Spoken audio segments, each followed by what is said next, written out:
កម្ពុជាអើយដែនដីដ៏ស្រស់ស្អាតយើងសុទ្ធតែប្រាថ្នាឲ្យមានស្នាមញញឹមសូមឲ្យពន្លឺសន្តិភាព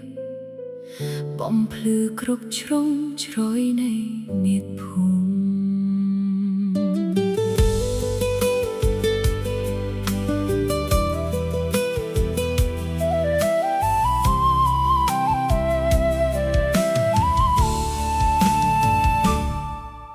វាស្រ័យបៃតងក្រោមមេឃពណ៌ខៀវទន្លេភ្នំស្ទឹងបានធូរមិនឈប់កូនខ្មែរគ្រប់រូបមានក្តីស្រមៃដូចគ្នាចង់រស់ក្នុងសុខសន្តិភាពនិងក្តីសង្ឃឹមសូមឲ្យសំឡេងកាំភ្លើងស្ងប់ស្ងាត់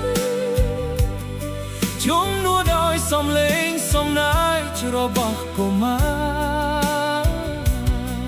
សូមឲ្យការយោគយល់គ្នាដឹកនាំយើងឆ្ពោះទៅអនាគតកម្ពុជាត្រូវការសន្តិភាពដើម្បីឲ្យប្រជាជនរស់នៅដោយសុខដុមកម្ពុជាត្រូវការសន្តិភាពដើម្បីឲ្យក្តីស្រមៃរីកដុះដាលចាប់ដៃគ្នាកសាងថ្ងៃស្អែកដោយសេចក្តីស្រឡាញ់និងសាមគ្គីភាព